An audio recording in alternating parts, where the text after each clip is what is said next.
الحمد لله والصلاة والسلام على رسول الله.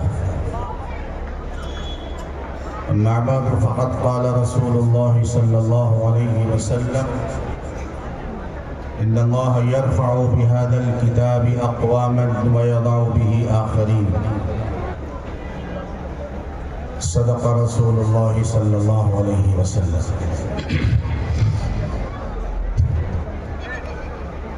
حضرات علماء کرام، عمائدین شہر، بزرگوں، بھائیوں اور دوستوں، آج کے آپ کے اس اجلاس کی خصوصیت یہ ہے کہ سردی ہونے کے باوجود آپ حضرات ابھی تک قرآن کی محبت میں، اللہ، اس کے رسول صلی اللہ علیہ وسلم اور ان کے پاکیزہ دین کی محبت میں ڈٹے اور جمے ہوئے ہیں۔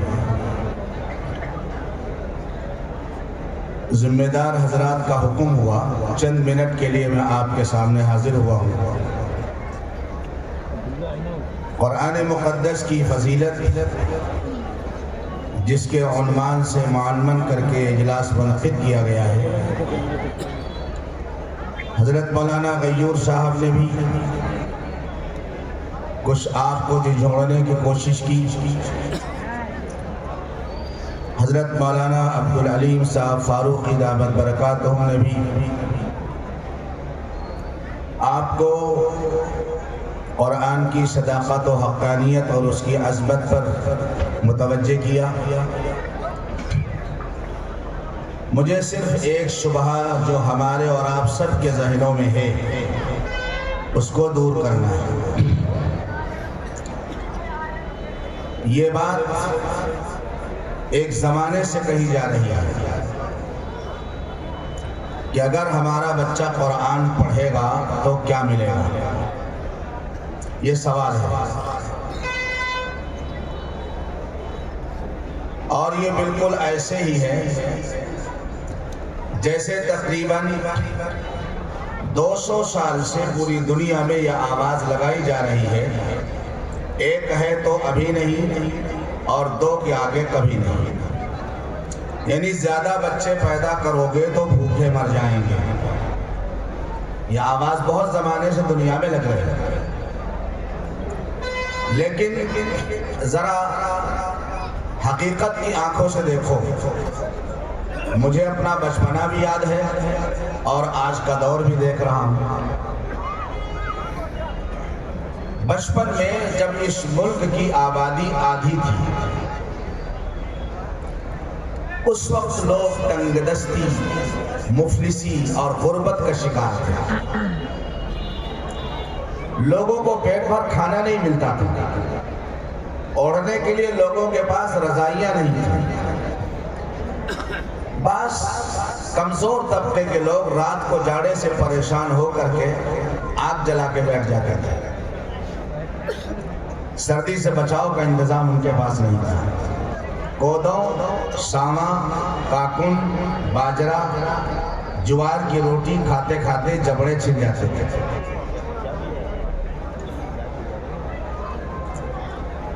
دنیا کی آبادی اس وقت آدھی تھی، آج ڈبل آبادی ہے۔ اللہ تعالیٰ میدے کی روٹیاں، شیرمال، کولچے، نہاری، پراٹھے اور پتہ نہیں کیا کیا کھلا رہا ہے۔ آواز تو بے ایمانوں نے یہ لگائی تھی اگر زیادہ بچے ہوں گے، دنیا کی آبادی بڑھے گی تو بھوکے مر جاؤ گے، لیکن رزاق اللہ کی ذات ہے۔ اس نے ساری دنیا کو بتایا کہ نہیں، رزق کا گھٹانا اور بڑھانا یہ بھی اللہ کے قبضے قدرت میں ہے، نہ تمہارے کہنے سے گھٹے گا نہ تمہارے کہنے سے بڑھے گا۔ آبادی اور بڑھے گی اور رزاق اور بڑھائے گا۔ یہ مثال میں نے اس لیے دی کہ یہ مثال ہم اپنے دماغ و شعور سے سوچ کر محسوس کر سکتے ہیں کہ ہاں ایسا ہے اور ایسا ہوا۔ اسی طریقے سے کمزور ایمان کے لوگوں نے یہ واویلا مچا رکھا ہے کہ آپ کے بچے حافظ قرآن بنیں گے، عالم دین بنیں گے تو کیا کھائیں گے؟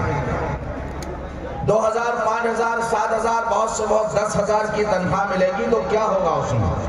بے شک کچھ نہیں ہوگا اتنے میں۔ اس لیے میں مدرسے کے ذمہ داروں سے اور گاؤں کے چودھریوں سے یہ گزارش بھی کر رہا ہوں کہ اپنے اماموں کی تنخواہ کو اتنی رکھیے کہ وہ کسی اور کے محتاج اپنی ضروریات کے پورے کرنے میں نہ رہیں، ورنہ اگر انہوں نے دائیں بائیں جھانکنا شروع کر دیا، جیسے بعض لوگوں نے دیکھا کہ میری تنخواہ سے ضرورت نہیں پوری ہو رہی ہے، بات میں نے بھی قریب میں سترک کے اندر بھی کہی تھی، تو انہوں نے تعویذ گنڈے کا سہارا لینا شروع کر دیا، عیسیٰ کی ٹوپی موسیٰ کو، موسیٰ کی ٹوپی عیسیٰ کو پہنانا شروع کر دیا۔ ہو رہا نہیں ہو رہا؟ کیوں وہ کر رہا ہے؟ اس لیے کہ آپ نے تنخواہ اتنی کم دی، آپ کا داماد آئے تو ایک دن کے ناشتے پر 1000 روپیہ خرچہ کرو، اور اپنے امام کو پورے مہینے میں 3000 روپے دو گے تو اس کے بچے گھاس کھائیں گے۔ اس لیے ضرورت اس بات کی ہے، چونکہ میں خود محتمم ہوں، بلکہ دیگر متہم ہوں، اس لیے ہر محتمم سے کہتا ہوں کہ اپنے اساتذہ کی تنخواہیں اچھی رکھے، ہر گاؤں کے چودھری سے گزارش کرتا ہوں اماموں اور مؤذنوں کی تنخواہ اچھی رکھیے۔ بہرحال مجھے عرض کر رہا تھا کہ حافظ بننے کی وجہ سے کوئی بھوکا نہیں رہے گا، عالم دین بننے کی وجہ سے کوئی بھوکا نہیں رہے گا۔ آپ نے نہیں سنا ہوگا کہ کوئی عالم اور حافظ ٹرینوں پہ سوٹ کیس بدل رہا اور بینکوں میں ڈکیتی ڈال رہا اور موبائل کے اوپر کسی کے اے ٹی ایم کو لے کر کے اور اس کے پیسے کو اڑانے کی کوشش کر رہا ہو۔ میں ان جگہوں کا نام نہیں لوں گا ورنہ لوگوں کو چڑ پیدا ہوگی۔ دوسرے اسکولوں کے لوگ یہ کر رہے ہیں، وہ کر رہے ہیں، اے ٹی ایم سے چوری کرنا، بینکوں میں ڈکیتی ڈالنا اور ٹرینوں پہ سوٹ کیس بدلنا، یہ کام وہ کر رہے ہیں۔ الحمدللہ ایک بزرگ حضرت مولانا سید ابو الحسن علی ندوی رحمۃ اللہ علیہ فرمایا کرتے تھے، سنو اچھی طرح، مولوی کے مقدر میں دولت نہیں ہے مگر اللہ نے رزق بہت رکھا۔ اسٹیج بیٹھے ہوئے لوگ میری تصدیق کریں گے۔ آج حاجی طفیل صاحب نے، اللہ ان کو اچھا رکھے، جو علماء کے لیے کھانے کا انتظام کیا تھا، اللہ کا شکر ہے۔ لکھیم پور میں ایک جلسہ تھا، ایک سردار جی سکھ برادری کے، ان کا شوگر میل تھا، انہوں نے آئے ہوئے علماء کے دعوت صبح کے ناشتے کا انتظام کیا۔ لوگوں نے علماء کے مشورے سے منظور کر لیا، اس سے بھائی چارگی بڑھے گی، محبت بڑھے گی۔ صبح کے ناشتے میں دنیا اور علاقے کی ساری نعمتیں دسترخوان پر موجود، دیسی مرغ کا سالن، بھنا ہوا مرغ، تلا ہوا مرغ، بکرے کا سالن، کلیجی، گردہ وغیرہ وغیرہ، ڈرائی فروٹ، چلغوزہ، پستہ اور بادام اور اخروٹ وغیرہ وغیرہ، ہر چیز۔ 9 بجے کا وقت، بھوک لگ رہی تھی، مزے لے لے کر لوگ کھا رہے تھے۔ وہ سردار جی جنہوں نے کئی ہزار روپے خرچ کر کے دعوت کا انتظام کیا تھا، وہ دسترخوان کے کونے پر بحیثیت میزبان بیٹھے ہوئے دودھ کی پھیکی چائے پی رہے تھے۔ ایک مولانا نے کہا، سردار جی آپ بھی شریک ہو جائیے۔ کہنے لگے، مولانا ڈاکٹروں نے میرے لیے سب کچھ بنا کر دیا ہے۔ ڈاکٹروں نے فرمایا، اس وقت سمجھ آیا حضرت مولانا کی بات کہ اللہ نے مولوی کے مقدر میں دولت تو کم رکھی ہے مگر رزق بہت رکھا ہے۔ خوشامد کر کے آپ کھلاؤ گے بھی جلسے کے بعد، مولانا صاحب چائے پی لو۔ یہ اللہ تعالیٰ کا کرم ہے، یہ اعزاز ہے قرآن مقدس کا۔ میں نے اپنی آنکھوں سے دیکھا ہے، ہاں، حکیم الاسلام حضرت مولانا قاری محمد طیب صاحب رحمۃ اللہ علیہ کے جلوے میں نے دیکھے، حضرت قاری سید صدیق صاحب رحمۃ اللہ علیہ کی زندگی کی شان و مان میں نے دیکھی ہے۔ الحمدللہ ایک گاڑی کسی انسان کو ایئرپورٹ اور ہوائی اڈے اور اسٹیشن سے لانے کے لیے کافی ہے۔ حضرت قاری صدیق صاحب رحمۃ اللہ علیہ مدراس پہنچے تو 25 گاڑیاں نئی شو روم کی نکلی ہوئی کھڑی تھی۔ ہر نوجوان کا تقاضا تھا، حضرت میری گاڑی میں 2 منٹ کے لیے بیٹھ جائیے تاکہ میری گاڑی میں برکت آ جائے۔ حضرت قاری صاحب رحمۃ اللہ علیہ فرمایا کرتے تھے، دنیا میں گاڑی والے بننے کی کوشش مت کرو، ایسے بنو کہ اللہ ساری دنیا کی گاڑیاں تمہاری بنا دے۔ گاڑی والے بننے کی کوشش مت کرو، ایسے بنو کہ اللہ ساری دنیا کی گاڑیاں تمہاری بنا دے۔ یہ قرآن کا اعزاز ہے۔ میں نے کرناٹک کے بیلگام اجتماع کے اندر دیکھا، آخری بات عرض کر رہا ہوں، مجھے نہیں معلوم مجھے کتنا وقت دیا گیا، حضرت تشریف لائیں گے میں اٹھ جاؤں گا۔ حضرت جی مولانا انعام الحسن صاحب رحمت اللہ علیہ،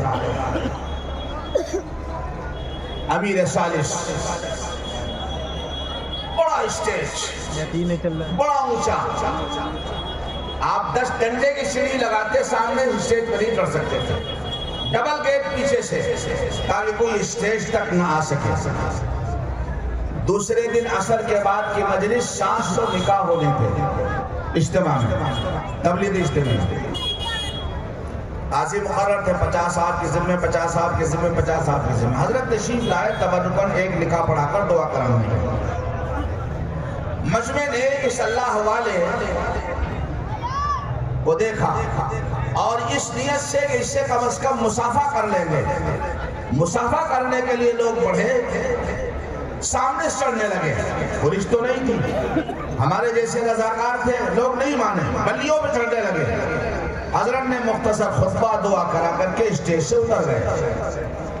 میں نے اپنی آنکھوں سے دیکھا کہ لوگ حضرت کی کار کے پیچھے دوڑے۔ اس اللہ کے بندے سے مسافہ تو نہیں ہو سکا، لیکن کم از کم اس کی کار کو چون لو جس کار پر یہ بیٹھا ہوا ہے۔ یہ قرآن کا اعزاز تھا، یہ اللہ کے نبی علیہ السلام پر دین کی سنت پر اور دین پر عمل کرنے کے اعزاز تھا۔ اللہ رب العزت والجلال نے قرآن کی برکت سے، نبی پاک علیہ السلام کی سنت کی برکت سے یہ اعزاز ہمارے بزرگوں کو عطا فرمایا تھا کہ اگر مسافہ نہیں کر سکے تو جس کار میں بیٹھا ہوا ہے اس کار کو کم از کم چومنے کا موقع مل جائے۔ میرے عزیز اور بزرگوں، اب انشاءاللہ حضرت کا بیان ہوگا، تشریف رکھو۔ میں عرض کر رہا تھا کہ جناب رسول پاک علیہ السلام پر جو قرآن آیا وہ قرآن عزت والا، اللہ عزت والا اور نبی عزت والے، اور جو اس قرآن کو سینے سے لگائے گا خدا اس کو عزت ضرور عطا فرمائیں گے، اللہ اس کو عزت ضرور عطا فرمائیں گے۔ اگر روڈ پر جھاڑو لگانے والے کو خدا بھوکا نہیں رکھ سکتے، اگر گورنر صاحب کی عرضداری کرنے والے کو خدا بھوکا نہیں رکھ سکتا، تو خداوند قدوس کی بارگاہ کی عرضداری کرنے والے حافظ قرآن اور مولوی کو اللہ بھوکا نہیں رکھیں گے۔ لہذا یہ شوشہ ذہن سے نکال دیجئے کہ بچہ حافظ قرآن بنے گا تو کیا کرے گا، عالم دین بنے گا تو کیا کرے گا، یہ خشخشہ ذہن سے نکال دیجئے۔ رہ گیا یہ معاملہ کہ ہمارے بچے کو اس لیے نہیں پڑھانا ہے، حافظ قرآن بنانا ہے کہ وہ نوٹ کمائے گا، ہم کو تو اپنی آخرت کے بنانے کے لیے بچے کو پڑھانا ہے۔ میری آخرت بنے گی اور بچے کی آخرت بنے گی، رہ گئی روزی وہ انشاءاللہ ناک رگڑ کر آئے گی۔ حضرت مولانا قاسم نانوتوی رحمت اللہ علیہ کے سامنے لوگوں نے ہزاروں کی تنخواہ کی پیشکش کی، جب 35 روپے تنخواہ تھی حضرت نے ٹھکرا دیا اور فرمایا میاں میرے گھر کا خرچہ ہر مہینے 15 روپے ہے، 20 روپے سوچنا پڑتا میں خرچہ کہاں کروں، میں 1000 لے کر کیا کروں گا، خامخواہ مجھے لوگوں کو تلاش کرنا پڑے گا، اس کا مصرف تلاش کرنا پڑے گا۔ اس لیے میرے عزیزوں میرے بزرگوں، اللہ آپ سب کو اچھا رکھے، اللہ آپ کے گھروں کو آباد رکھے، اللہ آپ کی تجارتوں میں برکت نصیب فرمائے، اللہ آپ سب کی اولاد کو نیک و صالح بنائے۔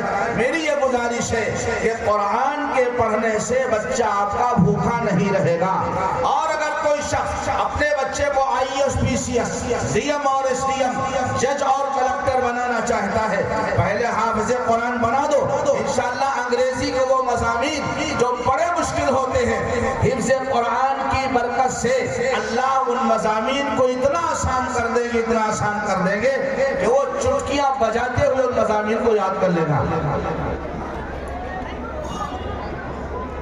ایڈوکیٹ ظفریاب جیلانی مسلم مسئلہ بورڈ کے رکن تھے، آپ نے نام سنا ہوگا۔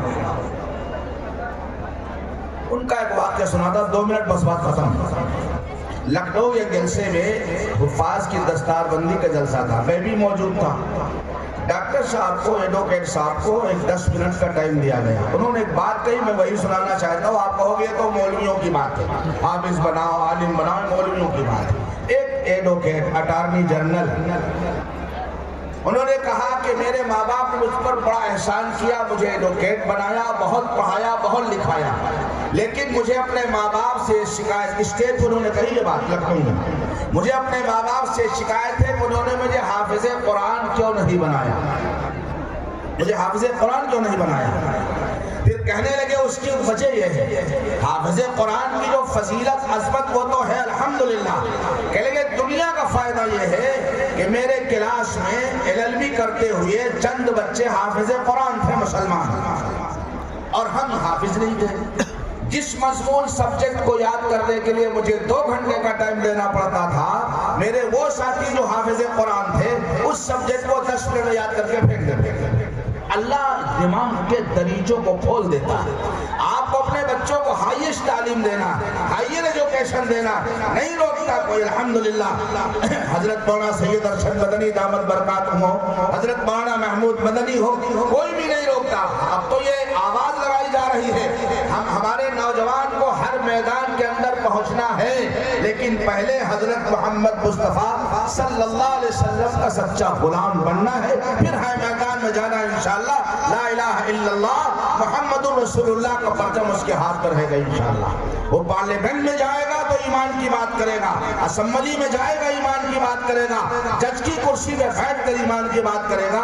میرے سامنے ہزاروں واقعات ہیں لیکن وقت نہیں ہے، اس لیے میرے عزیزوں، میرے دوستوں اور بزرگوں، اپنے بچوں کو پہلے دیندار بنا دیجئے، پھر جس میدان میں چاہو لے جاؤ، کوئی مشینری انشاءاللہ گمراہ ان کو نہیں کر پائے گی اور کسی میدان میں ان کے قدم پھسل نہیں پائیں گے۔ بس اللہ تعالی ہمیں اور آپ سب کو قرآن کی عظمت کو سمجھنے کی توفیق عطا فرمائے۔ دیکھو میں حافظ قرآن الحمدللہ، میرے 3 بچے، میرے تینوں کو حافظ بنایا۔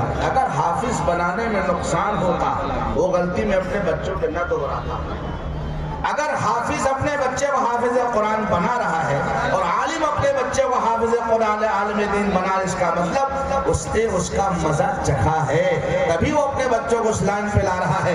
لہٰذا شیطان کے بہکاوے میں نہ آویں، اپنے بچوں کو دینی تعلیم سے جوڑیں، اس کے بعد انشاءاللہ پھر ان کو جس میدان میں آپ چاہے لے جائیں انشاءاللہ وہی ہوں گے، جہاں بھی ہوں گے وہی ہوں گے۔ بس اللہ تعالیٰ عمل کی توفیق دے۔ وآخر دعوانا ان الحمدللہ رب العالمین۔